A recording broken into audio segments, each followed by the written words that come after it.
ایک تو ہے کہ وہ حضور کی آغوش میں پھلے پھولے، حضور کے کندھوں پہ بیٹھے، حضور کی زبان سے کلمہ سنا، حضور کے ساتھ کلمات طیبات بھی پڑھتے تھے، حضور کے سامنے قرآن پڑھتے تھے، حضور سے قرآن سنتے تھے، حضور کا لاڈ پیار حضور سینے سے لگاتے ہیں، حضور ماتھا چومتے ہیں، حضور ہونٹ چومتے ہیں، حضور سونگھتے ہیں ان کو، فرماتے تھے یہ میرے پھول ہیں، مجھے خوشبو آتی ہے ان سے، مجھے خوشبو آتی ہے ان سے۔ تو یہ تو ہے ان سے محبت، اس کے بغیر ہمارا ایمان مکمل ہی نہیں۔ صحابہ نے اسی لیے ان سے محبت کی۔ ریحانتان، پھول ہیں میرے دونوں، حسن اور حسین، سیدہ شباب اہل الجنہ، جنت کے سردار ہیں۔ دیکھو حضور نے فرمایا صلی اللہ علیہ وسلم نے، یا اللہ میں ان دونوں سے محبت کرتا ہوں، حسن و حسین سے، یا اللہ میں ان سے محبت کرتا ہوں، یا اللہ تو بھی ان سے محبت فرما، اور اے اللہ جو ان سے محبت کرے تو ان سے بھی محبت فرما۔ بات ختم ہو گئی نا۔ تو حضور کی محبت صلی اللہ علیہ وسلم کی ہمارے ایمان کی تکمیل کے لیے فرائض میں شامل ہے۔ اگر نبی کی محبت دل میں نہیں تو ایمان ختم۔ اسی طرح جن سے حضور صلی اللہ علیہ وسلم نے محبت کی ان کی محبت بھی ہمارے ایمان کا حصہ ہے۔ ایمان کے اجزاء میں سے یہ بھی ایک جز ہے۔ نہیں ہے محبت حسن و حسین کی رضی اللہ عنہما کی کسی دل میں تو وہ دل گندا ہے، وہ تاریک ہے، اس میں ظلمت ہے، اس میں غلاظت ہے اور ایمان نامکمل ہے۔ نہیں ہے روشنی ایمان کی اگر حسن و حسین سے نفرت اور بغض ہے کسی کو۔ حضور محبت کر رہے ہیں نا، تو حضور کے محبوب سے بھی محبت کرنا یہ ایمان کا حصہ ہے۔ ختم بات۔ تاریخ الگ چیز ہے، وہ بات محققین نے بھی لکھی، مورخین نے بھی لکھی، محدثین نے بھی کلام کیا ہے کہ کوئی بات اگر قرآن اور حدیث سے ٹکرا جائے چھوڑ دیں اس کو، جو اس سے مل جائے اس کو قبول کر لو۔ لوگوں کے ایمانوں کو ناپنے کا کوئی ہمارے پاس پیمانہ نہیں ہے۔ اساں چاہتی ودے ہیں اسلامی کنڈا، آپ وڈے بے ایمان ڈنڈی مارن والے تے ہاتھ اسلامی کنڈا ہے، ہم ڈنڈی مارتے ہیں، کسی صحابی کے بارے میں بغض رکھتے ہیں، کسی کے بارے میں محبت رکھتے ہیں۔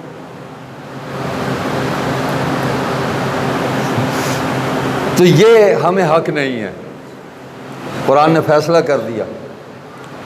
اعوذ باللہ من الشیطان الرجیم ربنا اغفر لنا ولإخواننا الذين سبقونا بالإيمان ولا تجعل في قلوبنا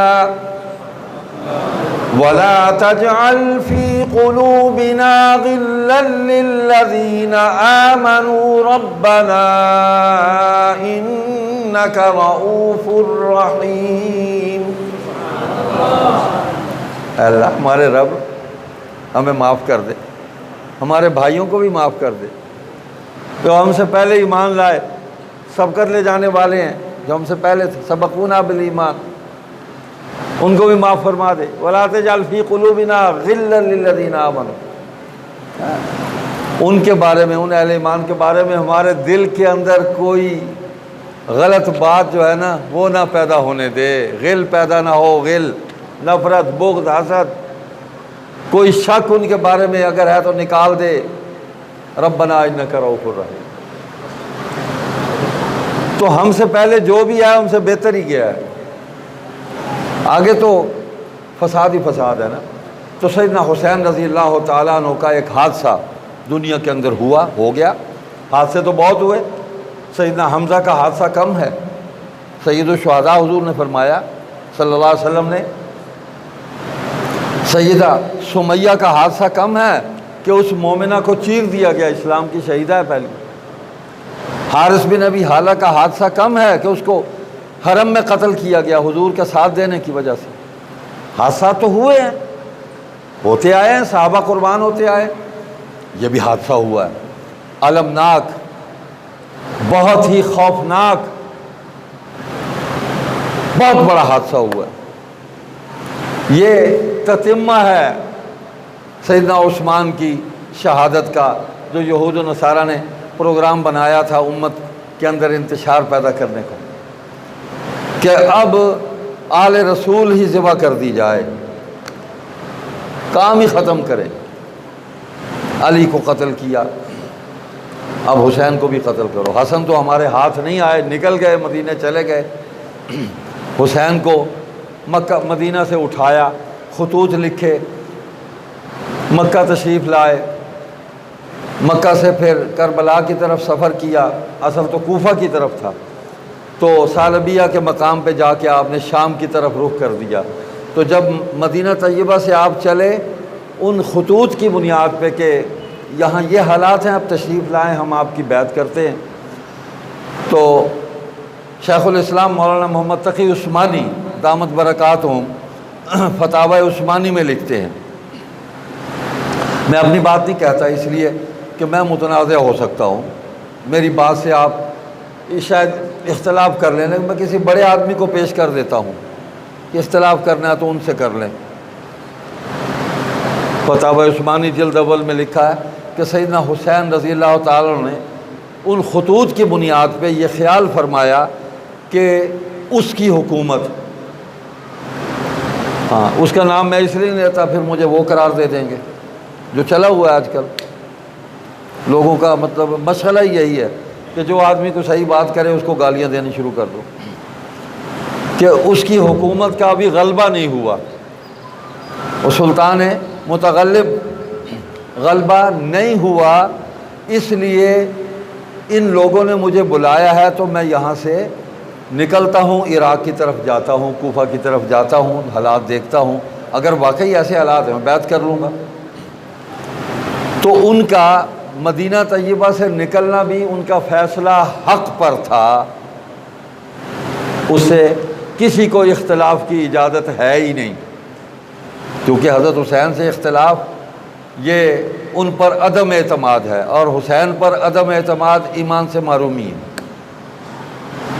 ان کا اپنا فیصلہ تھا نا، مجتہد ہیں، فیصلہ کیا انہوں نے، ان کو روکنے والے بھی تھے، وہ بھی مجتہد تھے، حضرت عبداللہ بن عمر نے روکا، راستے میں ملے، عبداللہ بن عباس نے روکا، سارے رشتہ دار ہیں، عزیز ہیں، بھائی نے روکا، محمد بن علی نے، جنہیں محمد بن حنفیہ کہتے ہیں، تو سب نے روکا۔ اچھا جی اچھا، سب نے روکا، لیکن آپ اپنے اجتہاد اور فیصلے پر قائم رہے، وہ آپ کا حق ہے اور وہ عین حق ہے، اس سے کسی کو اختلاف کی اجازت نہیں ہے، کرے گا تو ایمان سے جائے گا۔ مکہ پہنچے، وہاں اور لوگ آئے، خطوط بھی آئے، 12,000 سے زائد خطوط موجود ہے، وہاں بھی آپ نے فیصلہ کیا، حج سے ایک دن پہلے آپ وہاں سے سفر کا آغاز کرتے ہیں، یہ بھی آپ کا اجتہادی فیصلہ ہے جو حق ہے، ہم میں سے کسی کو بھی اس سے اختلاف کی اجازت نہیں ہے، یہ ان کا اپنا فیصلہ ہے اور حق پر مبنی ہے۔ روکنے والے وہاں بھی تھے، وہ بھی باطل نہیں ہے جو روکنے والے تھے، اجلہ صحابہ ہیں، تو آپس کا معاملہ ہے، ان کا آپس کا معاملہ ہے۔ ہم باہر سے بیٹھ کے آج ان پر تنقید کریں تو ایمان سے محروم ہوں گے۔ تیسرا فیصلہ انہوں نے راستے میں کیا، چچا زاد بھائی مسلم بن عقیل کو بھیجا کہ جا کے مفاہمت کریں، جا کے حالات کو دیکھیں۔ لوگوں نے بیعت کی ان کی، انہوں نے کہا آ جائیں بھائی، آ جائیں، یہاں حالات، لوگ ہمارے ساتھ ہیں، تو ان کو بعد میں قتل کر دیا، حضرت مسلم بن عقیل کو۔ ان کی اطلاع پہنچی، پھر انہوں نے دوسرے خط میں روکا کہ بھائی اب نہ آئیں، تو پھر وہاں سے انہوں نے رخ شام کی طرف کیا۔ تیسرا فیصلہ ہے یہ، اور وہ 3 شرائط پھر آگے کربلا کے میدان میں پیش کر دی جہاں آپ کو روک لیا گیا، یہ چوتھا فیصلہ ہے، ٹھیک ہے۔ تو ان کے تمام فیصلے اجتہادی ہیں اور اس کو غلط کہنے کا کسی کو حق ہی حاصل نہیں ہے، بس سیدھی بات ہے۔ وہ اپنے فیصلوں کے خود ذمہ دار ہیں، اور جو ان کے ساتھ تھے، آخر وہ بھی تو کوئی چھوٹے لوگ نہیں ہیں، معمولی لوگ نہیں، بڑے لوگ ہیں، روکنے والے بھی بڑے لوگ ہیں، ساتھ چلنے والے بھی بڑے لوگ ہیں، لیکن روکنے والے دشمن نہیں تھے، وہ خطرات کی وجہ سے روک رہے تھے۔ صاف کہا، بھائی نے کہا کہ میں دیکھ رہا ہوں کہ آپ کو آپ کے ابا جی کی طرح یہ مار دیں گے، دھوکے باز ہیں یہ۔ تو کوفیوں نے کیا ہے بھائی، عراقیوں نے یہ سارا کچھ کیا ہے، راستے میں روک کے 3 شرطیں پڑھ لیں تو آپ کو سارا کربلا کا حادثہ سمجھ میں آ جائے گا۔ سیدنا حسین نے آخری 3 شرطوں میں 3 باتیں کی، جہاں سے آیا ہوں مجھے واپس جانے دو، مکہ یا مدینہ مجھے بھیج دو۔ انہوں نے کہا نہیں جانے دیتے۔ انہوں نے کہا اچھا ایسا ہے کہ مجھے آگے حاکم وقت کے پاس جانے دو، جس کی وجہ سے تم نے یہ سارا پھڈا ڈالا ہوا ہے، مجھے اس کے پاس جانے دو، میں اس سے بات کرتا ہوں، وہ میرا چچا زاد ہے، ہم رشتے میں حضرت معاویہ کو میں چچا کہتا ہوں، وہ چچا کا بیٹا ہے، میں اس سے بات کر لیتا ہوں، مجھے مطمئن کر دے، جو خدشات مجھے ہیں میں اپنا ہاتھ اس کے ہاتھ میں دینے کے لیے تیار ہوں۔ یہ الفاظ تمام کتابوں میں لکھے ہوئے ہیں، مجھے کسی کی صفائی دینا مقصود نہیں ہے، میں آپ کو وہ ساری باتیں سنا رہا ہوں جو سب جگہ لکھی ہوئی ہیں، اور یہ مولانا تقی عثمانی دامت برکاتہم شیخ الاسلام نے فتاوی عثمانی میں لکھی ہے۔ میں ایک کا نام اس لیے لیا کہ یہ اس وقت موجود ہے ہمارے سامنے، باقی تمام اکابر نے بھی یہ باتیں لکھی ہیں۔ علامہ خالد محمود صاحب نے بھی یہی لکھا ہے رحمۃ اللہ علیہ نے، مفتی رشید احمد صاحب نے احسن الفتاویٰ میں یہی باتیں لکھی ہیں، حضرت گنگوہی نے، حضرت نانوتوی نے ملتی جلتی باتیں تقریباً یہی لکھی ہے، حضرت مدنی نے مکاتیب جو ہیں آپ کے، اس کے اندر بھی یہی بات لکھی ہے، تقریباً ملتی جلتی چیزیں ہمیں مل جاتی ہیں۔ یہ ساری الفاظ کا تغیر تبدل ہے، کہیں تھوڑی ہے کہیں زیادہ ہے، تو وہ 3 شرطیں پیش کر دی، اور دوسری یہ تھی وہاں جانے دو اس کے پاس، میں اپنا ہاتھ اس کے ہاتھ میں دیتا ہوں۔ انہوں نے کہا یہ بھی نہیں کرنے دیتے۔ اس کا مطلب ہے کہ جو حاکم وقت تک نہیں پہنچنے دے رہے اصل میں تو وہی ہیں، وہی بدماش ہیں، وہی ظالم ہیں کہ گفتگو ہی نہ ہونے دیں۔ تیسری شرط یہ رکھی کہ مجھے اسلامی سرحدات پر بھیج دیں، وہاں اگر جہاد ہے تو میں جہاد مجاہدین میں شامل ہو کر جہاد کروں گا، جیسی زندگی وہ گزارے کہ میں بھی گزار لوں۔ انہوں نے کہا جی ہم کوئی بھی شرط قبول نہیں کرتے، ہمارے ہاتھ پہ بیعت کرو۔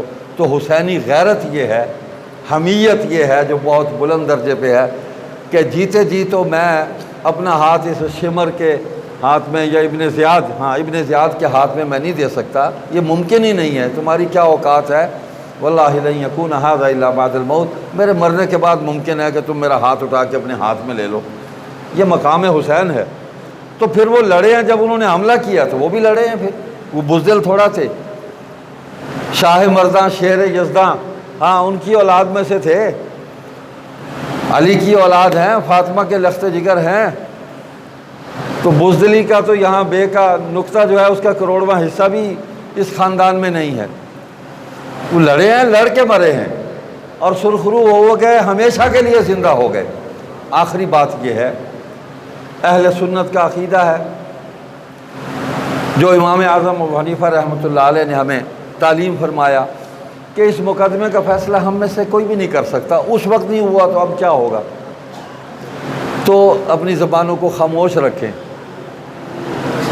سکوت اختیار کریں، کسی کو گالی نہ دیں، کسی کو برا نہ کہیں۔ یہی بات ملا علی قاری رحمہ اللہ نے لکھی ہے، شرح فقہ اکبر، اٹھا لیں اس میں جو کچھ لکھا انہوں نے، پڑھ لیں۔ مولوی حضرات ہی بحث زیادہ کرتے ہیں نا، عام لوگ تو بیچارے سادہ لوگ ہیں، یہ تو اچھی باتیں سن کے چلے جائیں گے، تو ہمارے مولوی لوگ زیادہ بحثوں میں مبتلا ہوتے ہیں، یا خدا کے لیے بحثوں میں مبتلا نہ ہوں، اپنے اکابر کو، بزرگوں کو پڑھیں۔ لا نحبہ ولا نسبہ، نہ اس سے محبت کرتے ہیں اور نہ ہی اس کو گالیاں دیتے ہیں۔ اور لعنت پر بھی حضرت گنگوہی کا فتویٰ ہے، اور تب سے لے کے آج تک مولانا سرفراز صفدر رحمہ اللہ، اسی طرح مولانا مفتی رشید صاحب اور تقی عثمانی صاحب، مولانا خیر محمد جالندری رحمۃ اللہ علیہ، حضرت مفتی عبدالستار صاحب، یہ میں نے قریب کے لوگوں کے نام اس لیے لیے کہ آپ کے ذہنوں میں ہیں، ورنہ پچھلوں نے بھی یہی بات کہی کہ لعنت کافر پر ہی ہوتی ہے، یقین ہو کہ یہ کفر پر مرا ہے۔ تو لعنت، لعن مسلم سے منع کیا، حضور صلی اللہ علیہ وسلم نے حدیث میں منع، تو بزرگوں نے، علماء نے کسی پر لعنت، ہمیں تو عام کسی مسلمان پر بھی لعنت کرنا جائز نہیں، کسی عام مسلمان پر بھی لعنت کرنا جائز نہیں ہے۔ تو اس سے منع فرمایا کہ اس حدیث کی زد میں نہ کہیں ہم آ جائیں، گناہ گار نہ ہو جائیں، اس لیے کہ اگر لعنت کا مستحق کوئی نہیں ہے تو لعنت واپس لوٹے گی، حدیث یہی ہے۔ تو علماء نے احتیاط کی، تو ہمیں احتیاط کرنی چاہیے۔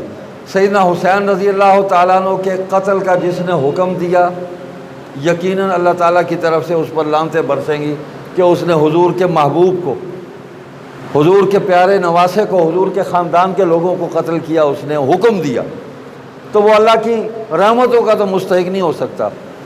اور جو قتل میں شامل تھے یقیناً اللہ کی لعنتیں ان پر پڑ رہی ہیں، اور جو اس قتل سے خوش تھے یا ہیں آج، ان پر بھی اللہ کی لعنتیں برس رہی ہیں۔ ہم تو سیدنا حسین کو ان کے موقف کے اندر مدینہ سے لے کے کربلا تک 100% اس کو حق اور سچ مانتے ہیں اور اس کے ساتھ کھڑے ہیں، سیدھی بات ہے۔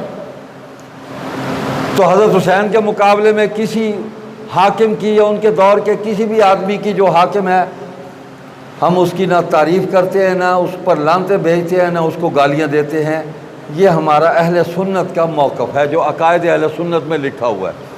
محبت ہے تو حسین سے ہے، اور حضرت حسین کے مقابلے میں کسی کی تعریف بھی نہیں کرتے ہم۔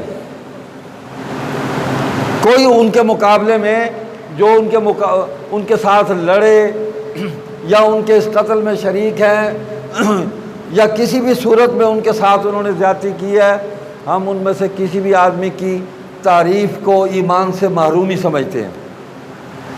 ہم تعریف کریں گے تو سیدنا حسین کی کریں گے، دین ان سے ملا ہے، وہ صحابہ ہیں۔ تو میں نے وہ درمیان میں چھوٹی سی بات تھی کہ حضور صلی اللہ علیہ وسلم نے بیعت کی۔ مولانا محمد نافع رحمۃ اللہ علیہ نے کتاب لکھی ہے سیرت حسنین کریمین شریفین، وہ پڑھ لیں کسی وقت، کمال آدمی، ساری باتیں اس میں آ گئی۔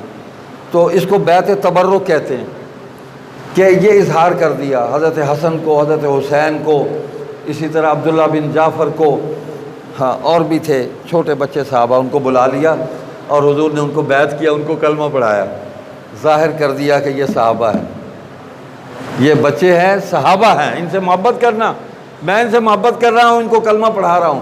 تو یہ تبرک حاصل ہو گیا ان کو کہ انہوں نے حضور صلی اللہ علیہ وسلم کے ہاتھوں میں ہاتھ دے کے کلمہ پڑھ لیا، حالانکہ وہ پیدائشی مسلمان تھے۔ یہ نہیں ہے کہ کوئی استغفر اللہ انہوں نے اس وقت اسلام قبول کیا تھا ہاں ان کے والد نے بچپن میں اسلام قبول کیا، حضور نے دعوت اسلام قبول کیا۔ تو سیدنا حسین رضی اللہ تعالیٰ عنہ کی محبت ہمارے ایمان کا حصہ، اور ان کے مقابلے میں اس عہد کے جتنے لوگ تھے کسی سے بھی ہمیں محبت نہیں ہے، نہ تعریفیں کرتے ہیں، گالیاں نہیں دیتے، اپنی زبان کو ہم خراب نہ کریں، لعنتیں ہم نہیں بھیجتے۔ بزرگوں نے، علماء نے، جید علماء نے جن کے میں نے نام لیے انہوں نے منع فرمایا، ان کے فتاویٰ موجود ہیں۔ تو ہم علماء کے پیچھے چلیں گے نا، ان کو کیسے چھوڑیں گے؟ اللہ تبارک و تعالی ہمیں سیدنا حسین رضی اللہ تعالیٰ عنہ کی سچی محبت نصیب فرما دے، اور ان کے دشمن جتنے بھی تھے اللہ جانتا ہے، یا ان کے عہد کے جو لوگ تھے وہ جانتے تھے، ٹھیک ہے نا جی۔ ہم تعیین کرنے سے قاصر ہیں، ہم سے کوئی غلطی ہو سکتی ہے، تو ان سے کسی سے محبت نہیں کرتے۔ یا اللہ ہمارے دل میں کسی کی محبت پیدا نہ ہونے دینا۔ سیدنا حسین کی محبت اور آپ کے دشمنوں کی محبت ہی یکجا نہیں ہو سکتی، ایسے ہی جیسے حضور کی محبت اور ابو جہل کی اور حضور کے تمام دشمنوں کی جو محبت ہے وہ ایک دل میں اکٹھی نہیں ہو سکتی۔ ابو جہل کی محبت اس کے بیٹے کے دل سے نکل گئی تھی، اکرمہ کے صرف حضور کی محبت دل میں رہ گئی تھی۔ تو بھائی سیدنا حسین حضور کے نواسے ہیں، انہی کی محبت اور خانوادہ رسول اور اہل بیت کی محبت یہ ہمارے دل میں رہنی چاہیے۔ ان کے دشمنوں کی محبت دل میں نہیں آ سکتی، ورنہ ایمان نکل جائے گا۔ ایک چیز ہی رہ سکتی ہے۔ اللہ تعالیٰ آپ کو جزائے خیر عطا فرمائے۔ خاصا وقت میں نے لے لیا، تو ایک تو دعوت دینی ہے، ہم تو داعی ہیں، 11-12 ربیع الاول کو چناب نگر میں ختم نبوت کانفرنس ہوتی ہے، ہاں یہاں سے دوست آیا کرتے تھے، اب بھی کو آتے ہوں گے، تو کوشش کریں اس دفعہ۔ برادر محترم قاری عبدالرحیم فاروقی صاحب ہیں، عبدالرحمن جامی صاحب ہیں، محنت کریں، کچھ دوستوں کو بھیجیں اور ہماری اس محنت کو اس کو اپنی آنکھوں سے دیکھیں اور ہمارے قدم سے قدم ملائیں دین کی اس دعوت کے کام کو۔ الحمدللہ مسلسل قادیانی مسلمان ہو رہے ہیں دعوت کی وجہ سے، اور چناب نگر کے اندر مسلمان ہو رہے ہیں، پیدائشی قادیانی مسلمان ہو رہے ہیں۔ دعوت جو ہے وہ نبوی طریقے سے دی جائے تو بڑی مؤثر ہے، دعوت گالیوں سے دی جائے تو مؤثر نہیں ہے، سیدھی بات ہے۔ ادعو الی سبیل ربک بالحکمہ والموعظۃ الحسنہ وجادلہم باللتی ہی احسن، یہ اصول ہے۔ خیر، تو اس میں ہمارا ساتھ دیں، اس میں ضرور تشریف لائیں۔ اللہ تعالیٰ آپ کو جزائے خیر عطا فرمائے۔ ہماری ختم نبوت کا کام، تحفظ ختم نبوت کا کام مجلس احرار اسلام کا طرہ امتیاز ہے۔ اجتماعی طور پر یہ کام اس خطے کے اندر مجلس احرار نے ہی کیا عوامی سطح پہ، اور آج تک ہم کر رہے ہیں، اور بھی جتنے لوگ کر رہے ہیں، اللہ ان کے کام کو قبول فرمائے۔ خوشی کی بات ہے کہ ہم اکیلے نہیں ہیں، ہاں بہت سارے لوگ ہیں، علماء انفرادی طور پر، جماعتی اور تنظیمی سطح پر، مدارس میں، ہر جگہ ختم نبوت کا کام ہو رہا ہے۔ تو کسی سے حسد کرنے کی ضرورت نہیں ہے، کسی سے جلنے کی ضرورت نہیں ہے، بلکہ خوش ہونے کی ضرورت ہے۔ اور حسد وہ کرتا ہے، جلتا وہ ہے جو نعمت سے محروم ہوتا ہے۔ حدیث یہی ہے کہ حاسد محروم النعمت ہوتا ہے۔ تو ہم تو محروم نہیں ہیں، اللہ نے ہمیں ختم نبوت کے کام کی توفیق دی، عطا اللہ شاہ بخاری کو دی، ان کے خاندان کو دی۔ قادیان میں بھی پہلے وہی داخل ہوئے، چناب نگر میں بھی پہلے ان کی اولاد داخل ہوئی، ان کی جماعت احرار قادیان میں داخل ہوئی، چناب نگر میں بھی احرار پہلے داخل ہوئے۔ الحمدللہ تو ہم داخل ہوئے تو لوگوں کے لیے راستہ بن گیا، ہمارے بھائیوں کے لیے، ہمارے بزرگوں کے لیے۔ تو اب سارے ہی آ گئے، اس میں بھائی بھی آ گئے، بزرگ بھی آ گئے، بچے بھی آ گئے، راستے بن گئے، ادارے بن گئے، مراکز بن گئے، مساجد بن گئی، رونق لگ گئی۔ الحمدللہ ہر طرف اذانیں گونج رہی ہیں، ختم نبوت کے نعرے بلند ہو رہے ہیں، تو ہمیں خوشی ہے۔ ایمان والے کی شان یہ ہے کہ کسی مومن کو اچھے عہدے پر، اچھے منصب پر دیکھے، اس کو باعزت دیکھے تو خوش ہو جائے، اور اللہ سے دعا کرے یا اللہ اس کو اور عزت دے۔ یہ صحابہ کی سنت تھی۔ سبحانک اللہم و بحمدک، نشہد ان لا الہ الا انت، نستغفرک و نتوب الیک۔ والسلام علیکم ورحمۃ اللہ وبرکاتہ۔